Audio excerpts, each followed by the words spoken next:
অসীম সরকার মহাখালীতে গড়ে তুলেছেন গ্রামীণ দৃশ্য, যেখানে আছে নানাবাহারি ফুল ও ফল গাছের পাশাপাশি পশু পাখিও।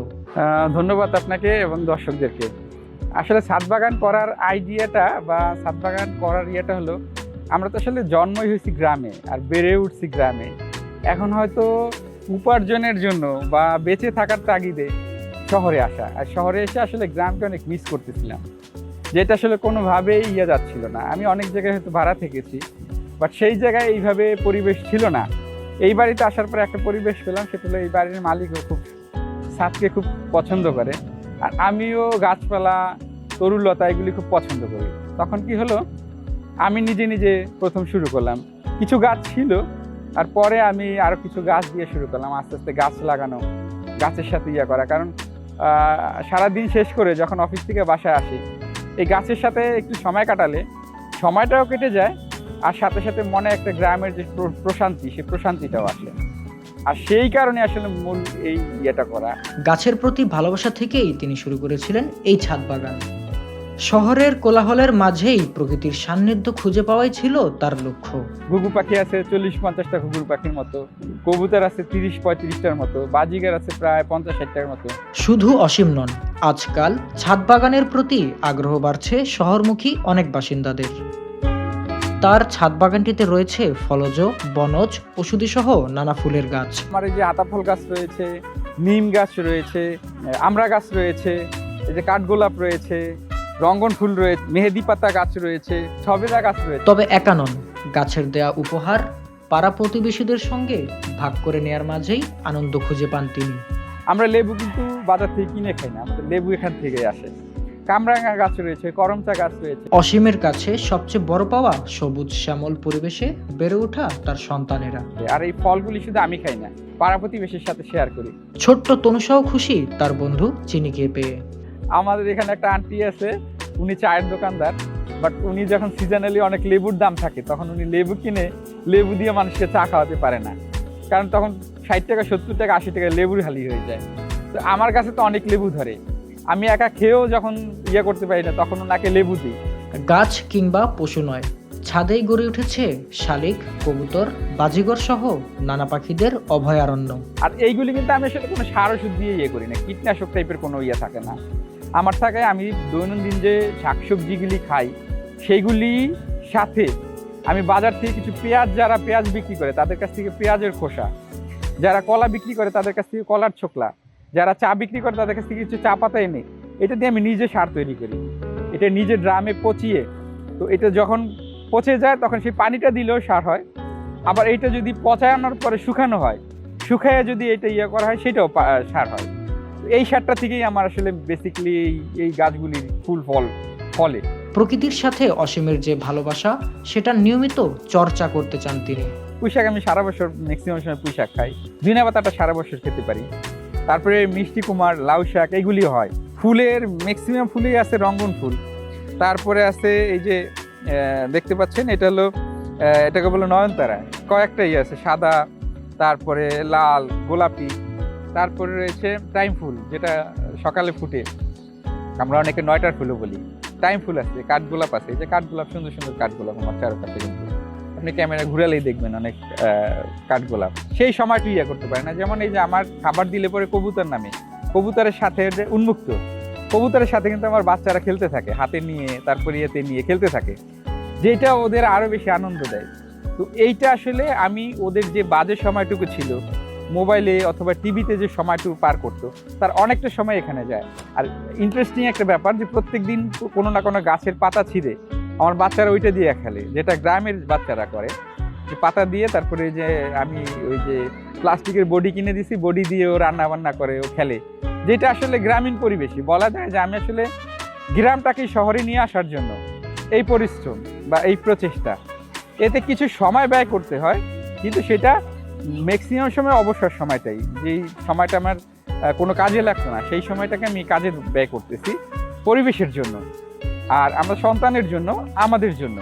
এতে মনে যেমন প্রশান্তি আসে, সেই জন্য বললাম যে পাড়া প্রতিবেশী শেয়ার করলে তাদের মনে প্রশান্তি দেয়। গত পরশুদিন আমাদের এক রিলেটিভ, উনি ওনার বোন ঢাকায় থাকতো, খরগোশ পালতো, তো একটা খরগোশের বাচ্চা উনি এখন এটা গ্রামে নিয়ে যেতে পারবে না, তখন তনুষাকে খরগোশের বাচ্চাটা দিয়ে যায়। খরগোশের বাচ্চাটা নিয়ে আসার সাথে সাথেই একটা নাম রেখে দেয়, এটার নাম চানি। ও এখানে চানি নিয়েই খেলতেছে, চানির সাথে অনেক সময় কাটায়, যেটা খুব আনন্দের। তো অনেকগুলি পাখির মধ্যে একটা পাখি রয়েছে টিয়ে পাখি। টিয়ে পাখিটা আমি যখন ওরে নেই তখন হলো ওই কাকে কোথাও থেকে ওরে নিয়ে আসছিল, নিয়ে এসে ওরে খেয়ে ফেলবে এরকম ছাদের মধ্যে ইয়ে করতেছিল। তখন আমি দেখে যে কি করতেছে, কাককে তাড়ানোর পরে দেখি একটা টিয়া পাখির বাচ্চাটাকে আমি ট্রিটমেন্ট করে সুস্থ করার পরে তখন আসলে আমার ওয়াইফ ছিল গর্ভবতী।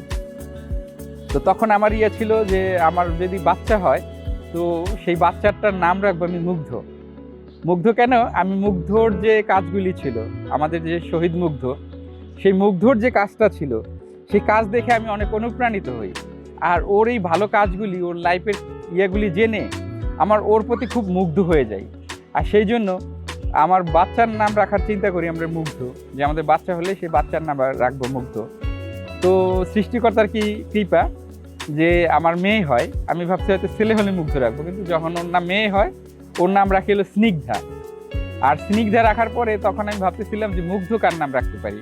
তো যখন আমি টিয়া পাখিটা করতে পারি, রেস্কিউ করতে পারি, তখন সেই টিয়া পাখিটা লালন পালন করতে করতে একসময় মনে হয় যে ওকে আমি নামটা দিই মুগ্ধ। তো এখন ওর নামটা মুগ্ধ হিসেবে করি। আমি সারাদিন মুগ্ধকে নিয়েই থাকি, মুগ্ধকে নিয়ে আমার বাচ্চারা থাকে, আমি থাকি, আমার ওয়াইফ থাকে, আমার পুরো ফ্যামিলি এখন মুগ্ধই থাকে। মুগ্ধকে বাঁচিয়ে রাখার জন্য এটা আমার ছোট্ট একটি প্রচেষ্টা। কারণ আমি এই যে 5ই আগস্টের বা এই যে জুলাইয়ের স্পিড, সেটা মনের মধ্যে ধারণ করতে চাই। আর সেই ধারণ করতেই আমি মুগ্ধকে বাঁচিয়ে রাখতে চাই। সেই মুগ্ধকে বাঁচিয়ে রাখার জন্য আসলে টিয়া পাখির নামটা মুগ্ধ। আর ও আমাকে মুগ্ধ করে, কারণ ও এখন আমার এসে গায়ে বসে, আমার মাথায় বসে, আমার মুখে এসে চুমু দেয়। আমি শুয়ে থাকলে আমার মুখে এসে পড়ে ও সুন্দর করে গিয়ে একটা চুমু দিবে ঠোঁটে, যেটা আসলে আপনি দেখলে আপনার মুগ্ধতা ছড়াবে।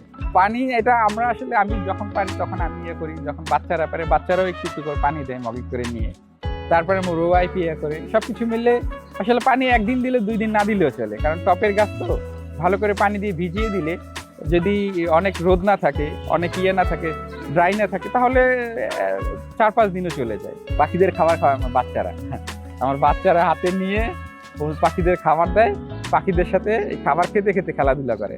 আমি যে জায়গায় থাকি বাংলাদেশ বা যে জায়গায় বাংলাদেশের বাইরে, গ্রামে শহরে যে জায়গায়, আমি প্রত্যেকদিন চেষ্টা করি অন্তত আমার হাতে একটা গাছ লাগানো হোক। সেই ক্ষেত্রে আমি ম্যাক্সিমাম সময় রাস্তায় গাছ লাগাই। ঢাকায় আমি যে জায়গায় থাকি বা যে জায়গায় যাই, ম্যাক্সিমাম সময় চেষ্টা করি রাস্তায় গাছ লাগানোর বা কোনো ফাঁকা জায়গায় জায়গা পেলে গাছ লাগানো। যেমন যে হাতিঝিলের বিভিন্ন জায়গায় আমি যখন যাই একটা গাছ লাগাইতে আসি। গুলশান 1 থেকে মহাখালী জলখাবার পর্যন্ত এই যে রাস্তার যে ডিভাইডারটা আছে, এই ডিভাইডারটা কয়েক বছর আগে পুরো গাছটা সব কেটে ডিভাইডারটা ঠিক করা হয়। এরপরে আমি এই জায়গায় প্রচুর গাছ লাগাই, প্রত্যেকদিন গাছ লাগাতে এখন সরকারি কিছু গাছ লাগাইছে, সাথে সাথে আমিও কিছু গাছ লাগাইছি। আসলে গাছ লাগানোর উদ্দেশ্য এইটা, আমরা যে ঢাকা শহরে থাকি, ঢাকা শহরে কিন্তু বিশ্বের বেশ কয়েকটা ঘন বসতি শহরের মধ্যে ঢাকা শহরটা একটা। আর এই জায়গায় আসলে আমাদের প্রত্যেক দিন প্রচুর অক্সিজেনের হয়, কারণ গরমের সময় আসলে দেখা যায় যে তাপমাত্রা অনেক বেশি বেড়ে যায়। তো আমাদের যদি গাছ থাকে তাহলে কিন্তু এই জিনিসটা খুব কম হয়। বিশেষ করে যারা মানুষ শ্বাস প্রশ্বাসজনিত সমস্যায় ভোগে, তারা যদি গাছের আশপাশে থাকে তারা কিন্তু শ্বাস প্রশ্বাসের ইয়েতে খুব কম ভুগবে। তো সেই কারণে আমার গাছ লাগানোর নেশা থেকে এইটা করা, এবং আমি চাই সমাজটাও যাতে সুন্দর হয়, আমাদের দেশটাও যাতে সুন্দর হয়। আমি এই এলাকায় আছি, আমি চেষ্টা করি এই এলাকায় করার জন্য, বা যখন কোথাও বেড়াতে যাই বা করতে যাই সেই জায়গায় চেষ্টা করি আমি গাছ লাগানো আসলে অনেকটা বলা যায় আমার একটা নেশার মতোই। সেই ভবিষ্যৎ পরিকল্পনা আছে। এই যে আমি বললাম যে আমার ভাই কিছুদিন আগে ক্যান্সারে আক্রান্ত হয়েছে, আমার অনেক টাকা পয়সা খরচ হয়ে গেছে। যদি সেটা না হতো, আমি অনেক বড় কিছু চিন্তা ভাবনা নিয়ে করছিলাম যে অন্তত অনেক গাছ লাগাবো, 1000-2000 গাছ লাগাবো, মাঝে মাঝে এরকম ক্যাম্পেইন করব কিছু ভলান্টিয়ারদের নিয়ে, আমার শুভাকাঙ্ক্ষী যারা আছে বা কাছের যারা আছে, যারা অনুপ্রেরণা দেয়, তাদের নিয়ে একসাথে অনেক দিন অনেক গাছ লাগাবো এরকম। তো সামনে এরকম পরিকল্পনা আছে যে আমি যেই জায়গায় ফাঁকা পাই সেই জায়গায় গাছ লাগাই, এরকম একটা পরিকল্পনা নিয়ে সামনে আগাচ্ছি। যদি উপরওয়ালা সহায় হয় সেটা হয়তো বৃহৎ আকারে করতে পারবো। আসলে গাছ লাগানো কিন্তু ছোট একটা ব্যাপার। আপনি একটা গাছ যখন লাগাবেন হয়তো এত ছোট থাকবে, সেই গাছটা যখন বড় আকার ধারণ করবে তখন যদি ফলের গাছ হয়, সে ফল দিবে, সেটা মানুষ না খেলেও কিন্তু প্রাকৃতিক যে পশু পাখি রয়েছে তারা খেতে পারবে, মানুষও খেতে পারবে। যদি ফুল হয়, ফুলটা দেখে কিন্তু মানুষের মধ্যে আনন্দ আসবে, ফুলের জন্য ভ্রমর আসবে, ভ্রমর এসে আমরা যেটাকে বলি মৌমাছি আসবে, সেই মৌমাছি এসে মৌ সংগ্রহ করবে, সেই মৌ থেকেও কিন্তু মানুষ উপকৃত হবে। তো গাছ আসলে আমাদের প্রিয় বন্ধু, এর থেকে প্রিয় বন্ধু আর পৃথিবীতে কেউ নেই, যে নাকি আমাদের কাছ থেকে নেয় খারাপ অক্সিজেনটা, যে আমাদের প্রোভাইড করে ভালো অক্সিজেনটা। এরকম নিঃস্বার্থ পৃথিবীতে আর কোনো ইয়ে নেই। তো সেই জন্য আমাদের সবারই উচিত যার যে জায়গা থেকে যতটুকু পারা যায় গাছ লাগানো উচিত, গাছের প্রতি আরও ভালোবাসা বাড়ানো উচিত, তাহলে আমরা ভালোভাবে বেঁচে থাকতে পারবো পৃথিবীতে। একটি ছাদ, কিছু গাছ আর প্রাণীদের প্রতি গভীর ভালোবাসা, এই নিয়েই অসীম সরকারের স্বপ্ন। সবুজে ফিরুক শহর, ফিরুক গ্রামের অনুভূতি। মামুনুর রহমান হৃদয়, দৈনিক মানবজমিন।